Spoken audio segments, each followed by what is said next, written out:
o es una patología frecuente en nuestro medio. Hoy en día se hace más frecuente, incluso ya no es que solamente en personas adultas las litiasis renales, sino que también aparecen en personas relativamente jóvenes, ¿ya? Entonces no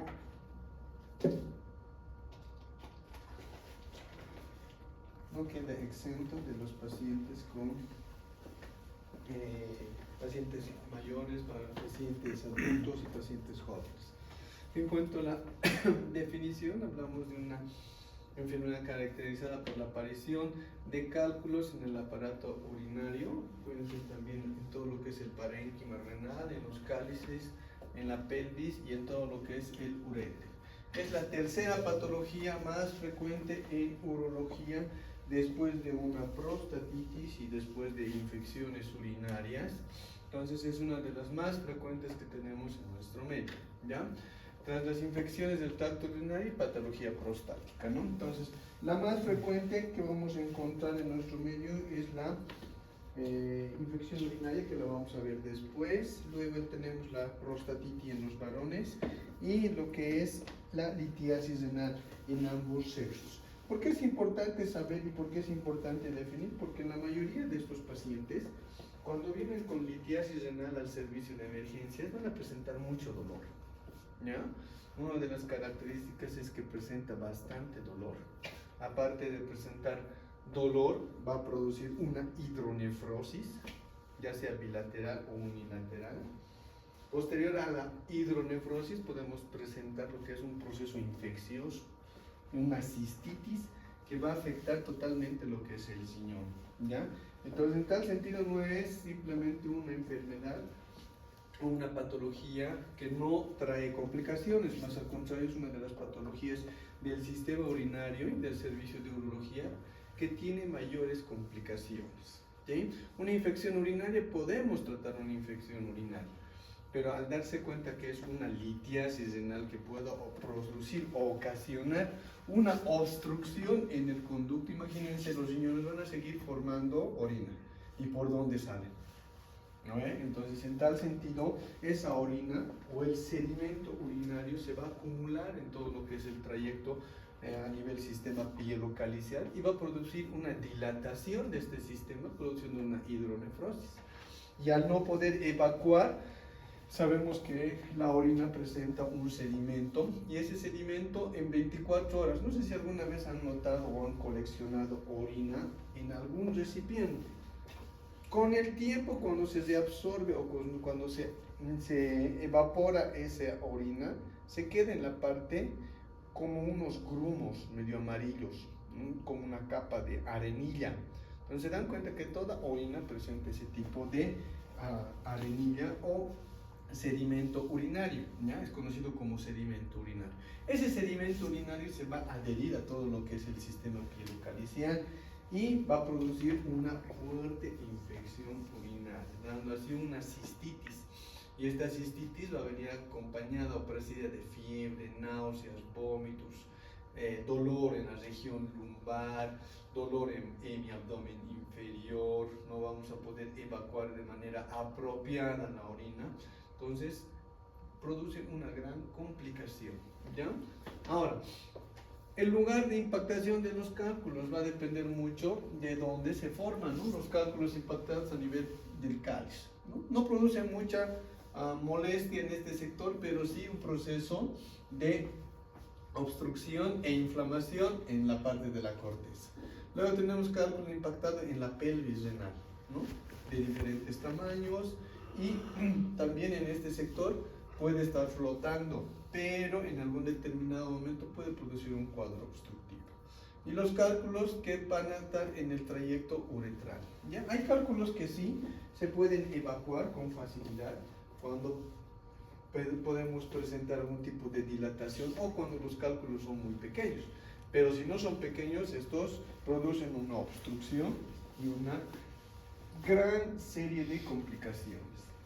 En cuanto a la epidemiología, vamos a mencionar la prevalencia a lo largo de la vida de 1 a 15%. Es decir, de 1 al 15% tenemos alta posibilidad de presentar cálculos. cálculos, ¿sí? Entre varón y mujer aumenta mayor en varones que en mujeres, ¿ya? Es más frecuente en varones. Se está igualando el aumento en pacientes que van a presentar obesidad o cambios en su estilo de vida, es decir, en aquellos pacientes que son fumatéricos, en pacientes que consumen bastante cafeína, medicamentos, no realizan ningún tipo de actividad física, son sedentarios, no consumen bastante o abundante líquido, entonces produce o altera o aumenta la posibilidad de producir litiasis renal. Superior en la raza blanca a comparación de la raza negra, ¿no? Aquellos que somos negritos nos hemos salvado, pero los que son blancos ya pues no, tienen una alta posibilidad. ¿Ya? Eso por el factor hormonal y por el factor genético. Incidencia es elevada esto cuando ya los pacientes llegan a una etapa adulta, de entre los 17, 18, 20, 25 años, ¿no? La edad en un varón de 40 a 60 años, en una mujer es bimodal. El primer pico se presenta de entre los 40 a 60 años y el segundo mayor o tras los 60 años en adelante, ¿sí? Entonces en las mujercitas es un poco más complejo. ¿No? ¿Por qué de mayor a 60 años? Porque ya en las personas mayorcitas el factor hormonal ya está un poquito alterado, ¿no? Entonces, en cambio, en los varones es un poco más complejo porque el hecho de el aumento de la testosterona hace que pueda aumentar la probabilidad de formar cálculos. En cambio, en una mujer, cuando ya hay pérdida de los estrógenos, entonces empieza a tener mayor desorden hormonal y acumulación de cálculos, ¿sí? Ahora, y hay otro factor importante es que va a aumentar más en épocas de cuando son cálidas, ¿sí? Eso por el proceso de la deshidratación o la baja ingesta de líquidos, ¿sí? Entonces, otro factor importante es la ausencia de consumo de líquidos.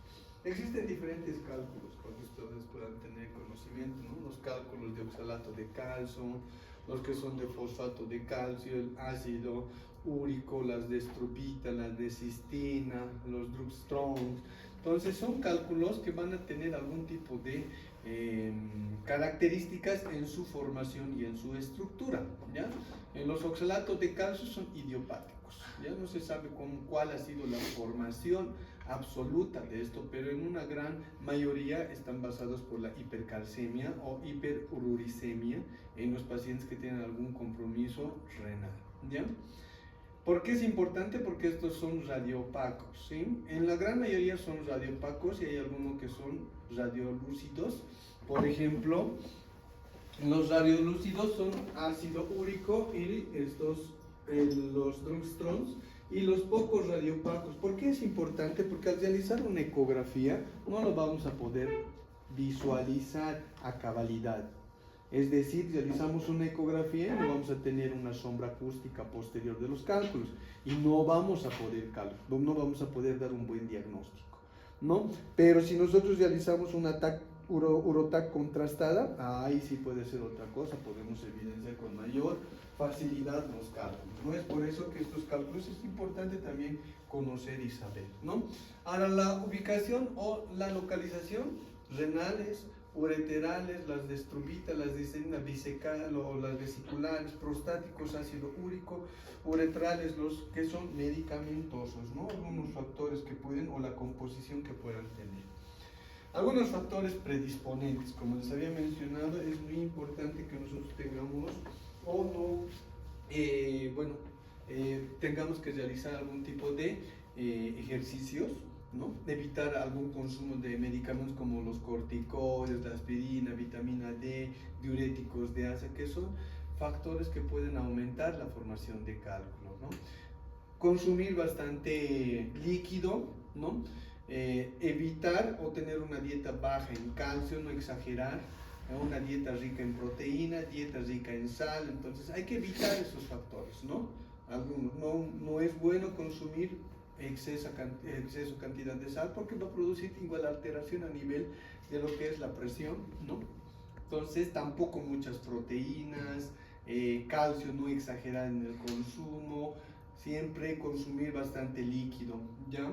Ahora, tampoco es bueno que los pacientes tengan periodos donde tengan que aguantarse en realizar micciones, ¿sí? Los pacientes que tardan en entrar a hacer evacuaciones o a ir al baño a realizar la micción, entonces es otro factor porque cuando tenemos sedimento urinario, ese sedimento al unirse a estos factores puede producir o aumenta la posibilidad de formación de cálculos, ¿sí? Ahora, también otro factor es el factor genético, ¿sí? Familiar, ¿sí? Aumenta en 3% el riesgo de estos pacientes.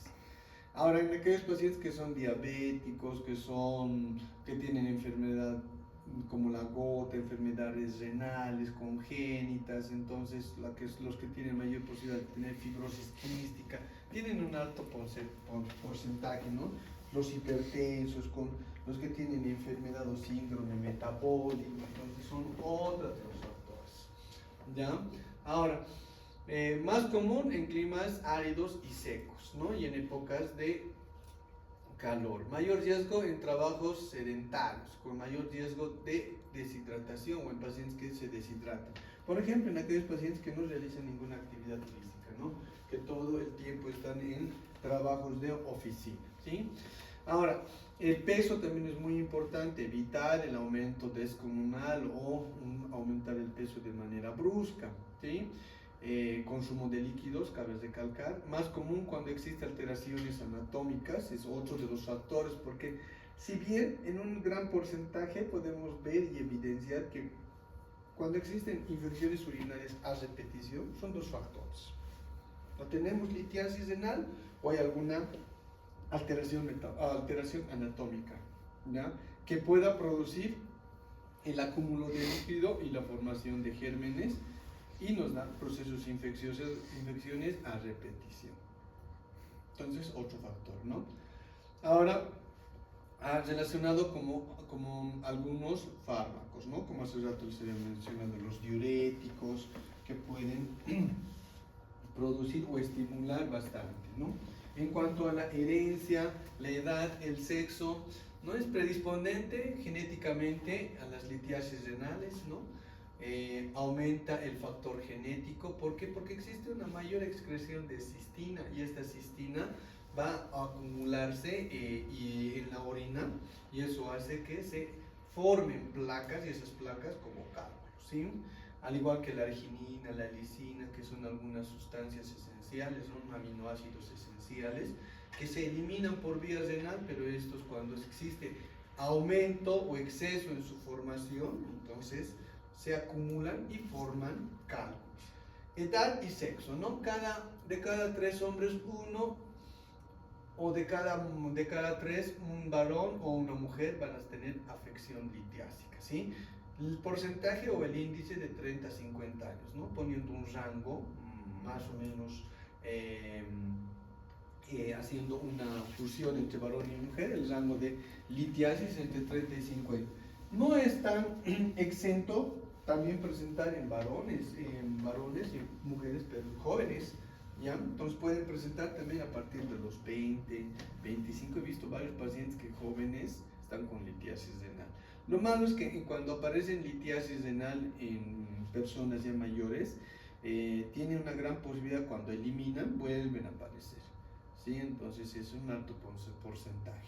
La dieta, tenemos que aumentar el consumo de fibras, ¿no? Entonces también evitar ser sedentarios, aumentar el consumo de líquido, ¿no? Evitar estar sin realizar ningún tipo de actividad física, no fumar porque tiene una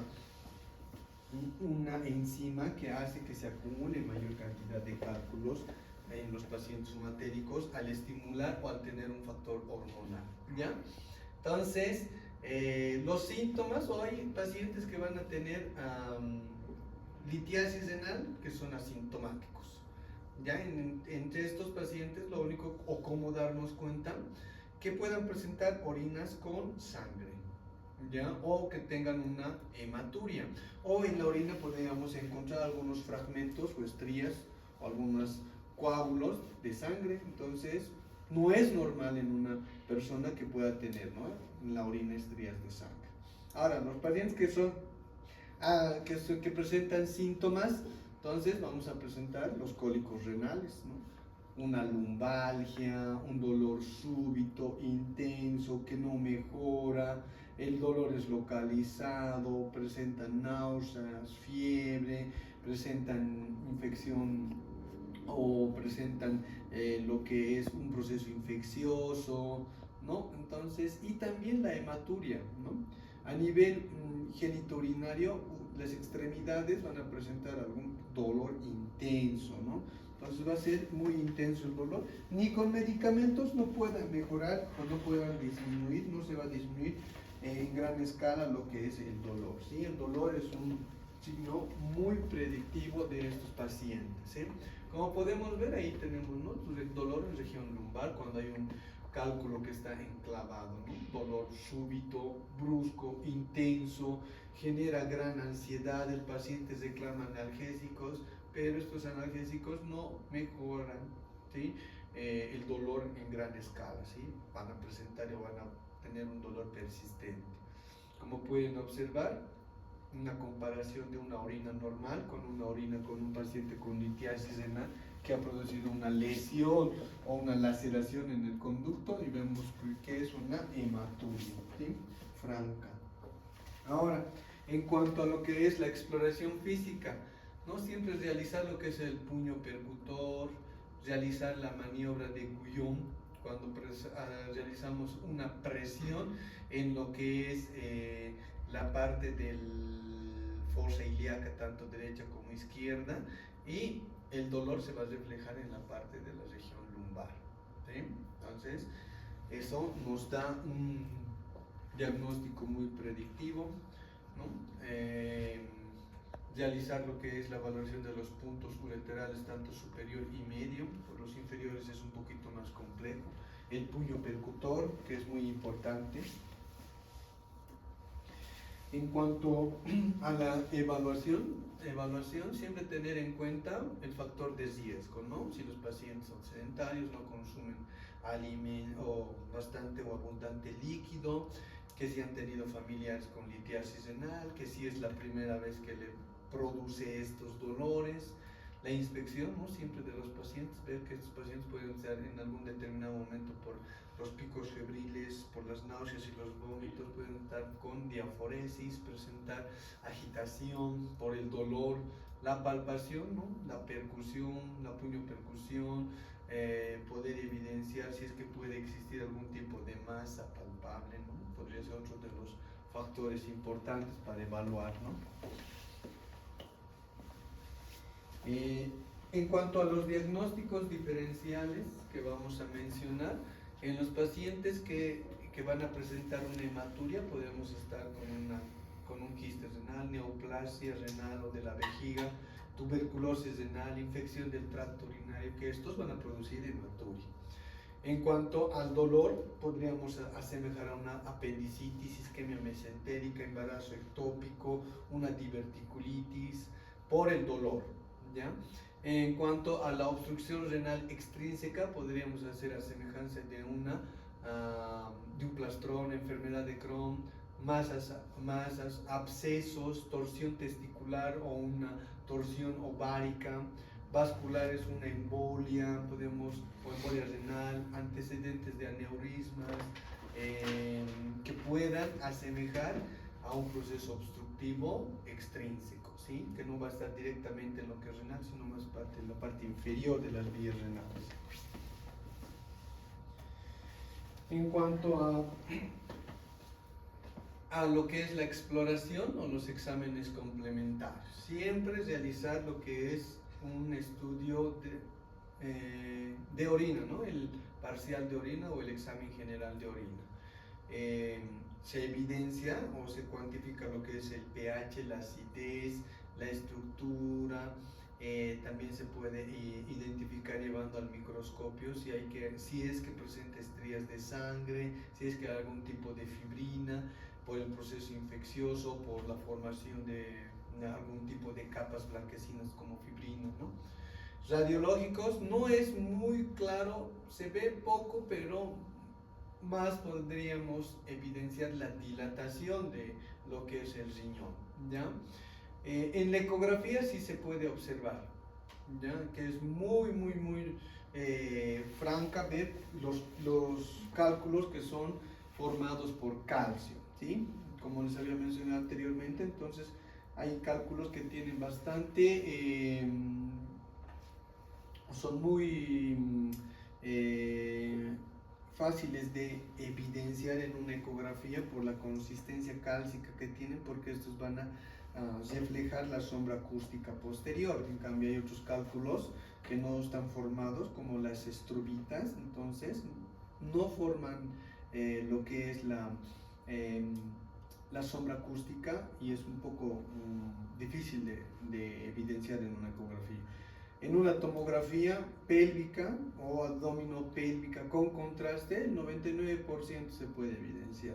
Y más aún en una urografía intravenosa, excretora tomográfica, es mucho más fácil de utilizar, y aparte que es uno de los más requeridos por los urólogos, ¿no? Entonces podemos tener en cuenta la tomografía, una urografía excretora, una ecografía, una centelografía nuclear, poco frecuente en nuestro medio, ¿no? Pero una pielografía renal también podríamos realizar, ¿no? En cuanto a la urografía excretora, lo único que hacemos es infiltrar lo que es con una sustancia o un contraste por lo que es la vía uretral, y vean estas partecitas donde hay obstrucciones, se puede evidenciar, ¿no? Estos cálculos, porque son áreas donde no tienen que estar estos, ¿no? Entonces el sistema pielocalicial es así diferente, ¿no? Esta es la estructura, pero ven, esto es un cálculo, otro cálculo, ¿no? Estructuras diferentes. En este otro podemos observar esto, ¿no? Un cálculo en ese sector. Entonces no es tan complejo de poder diagnosticar. En una tomografía podemos ver un cálculo gigante, ¿no? A este otro lado en un corte longitudinal o transversal, y en un corte longitudinal, ¿no? Este es longitudinal y este transversal, ¿no? Podemos observar todo esto es el riñón, la estructura pielocalicial y el cálculo. Al igual en esta parte, ¿no? Todo lo que es el riñón, la estructura pielocalicial y el cálculo, ¿no? Cálculos gigantes. Y se puede evidenciar, hay cálculos de esa magnitud en una ecografía, ¿no? Podemos observar todo lo que es el riñón, la silueta o estructura pielocalicial y el cálculo.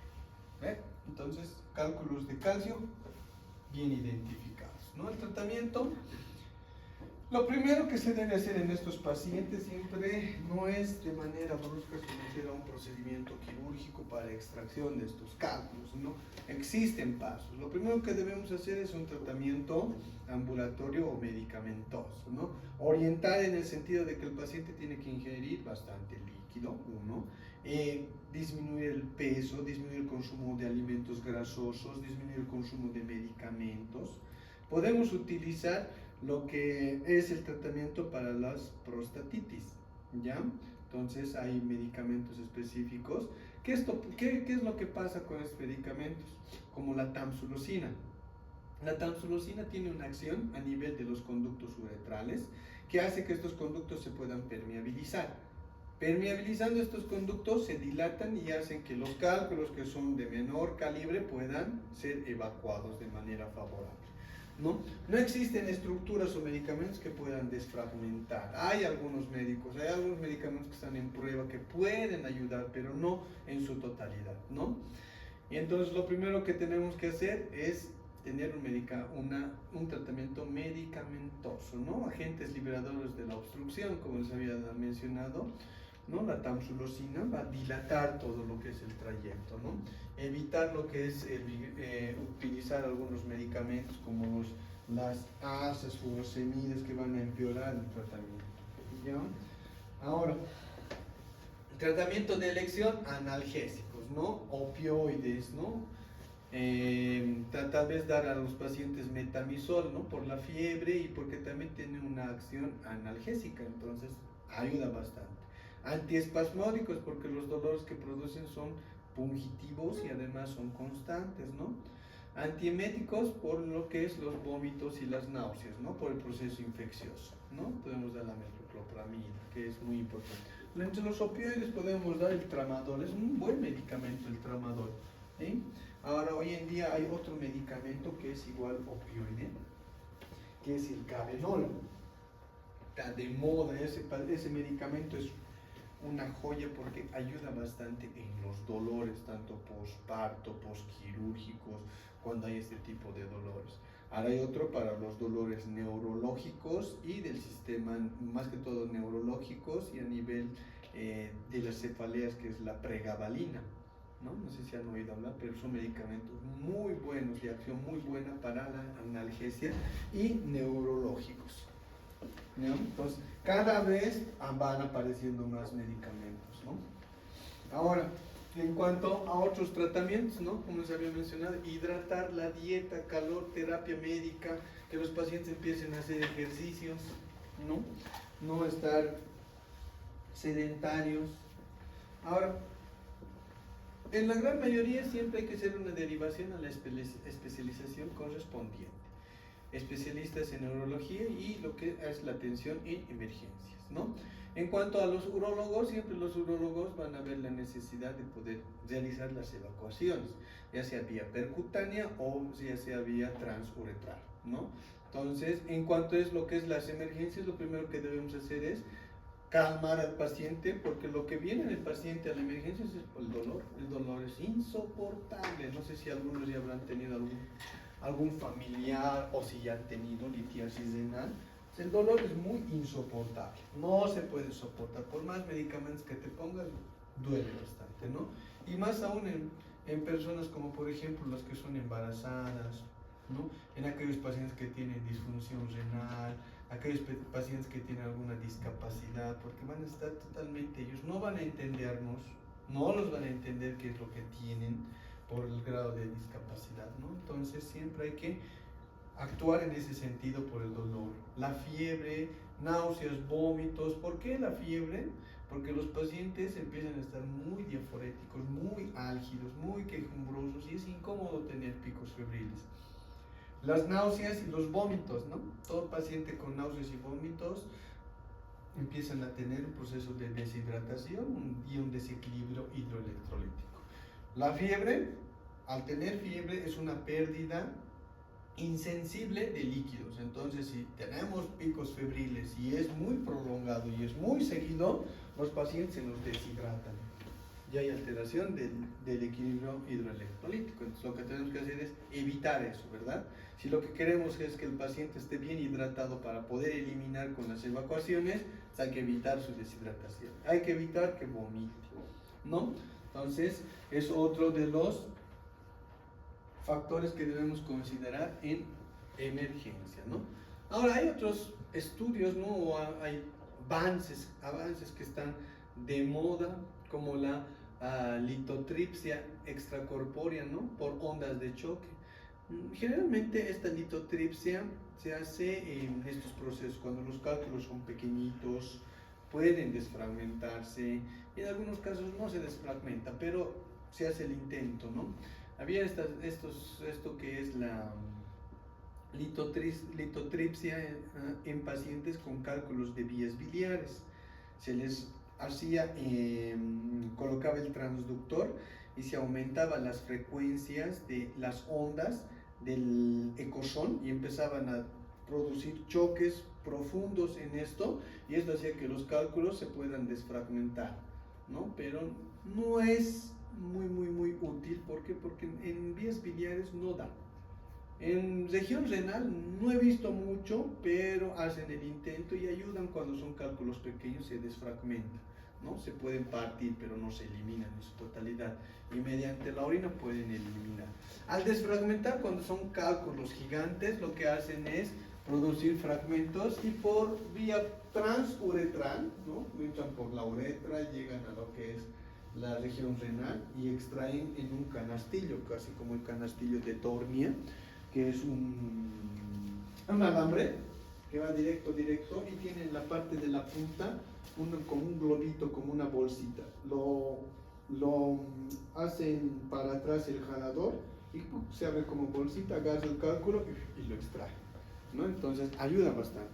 Y tiene también la finalidad de que esa bolsita en algunos de los casos al jalar o al realizar la compresión pueda desfragmentar para poder sacar, ¿no? Ayuda bastante en ese sentido, ¿no? Vía percutánea es siempre realizando una incisión en la parte lumbar, cerca a lo que es la posición renal, ingresan con una punción, entran con una cámara para poder extraer todos esos cálculos, ¿no?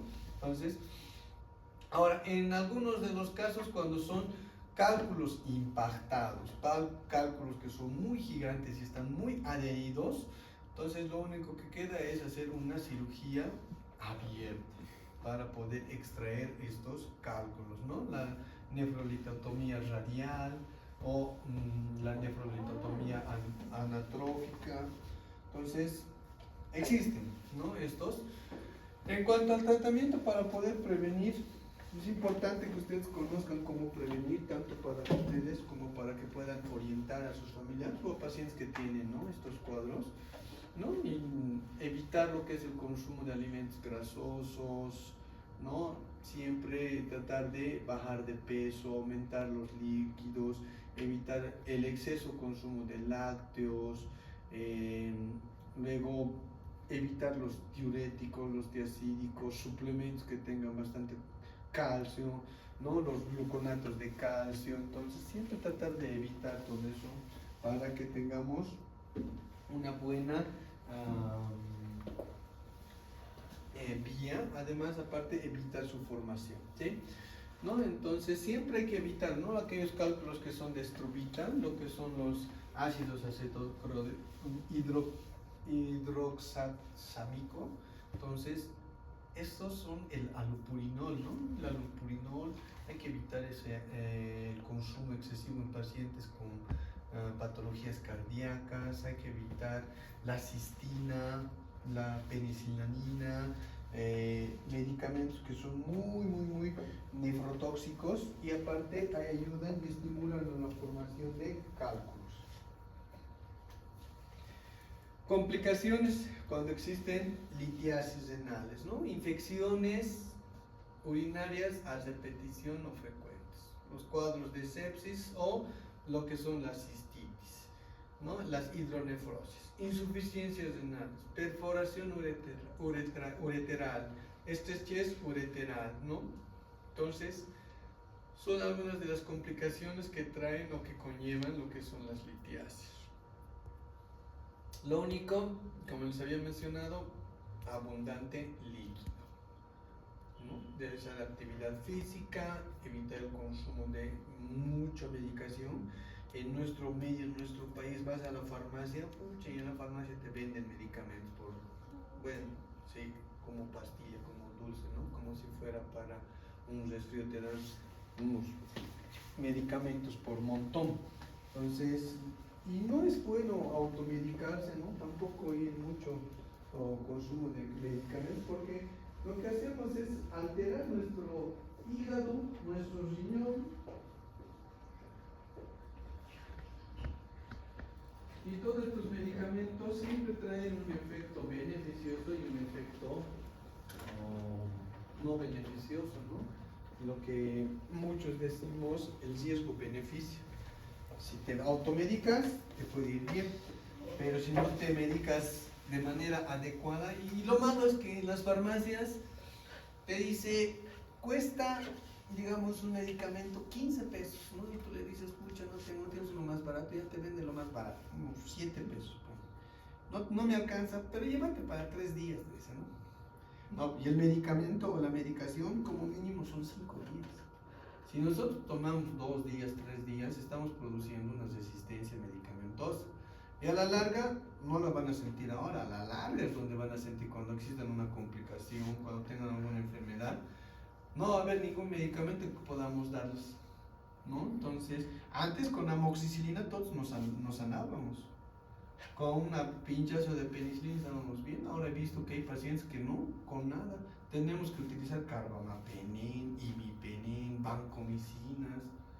O sea, son pacientes que, y lo malo ha sido que este COVID nos ha enseñado a ir y automedicarnos a las farmacias. ¿No? Por el COVID no podíamos asistir muchos a un médico para poder tratarnos. Y mucho peor si tenemos un paciente con COVID en casa, el médico no venía, ¿no? No se puede ni llevar a tu paciente o a tu familiar al hospital. Entonces lo que hemos hecho es ir a la farmacia más cercana.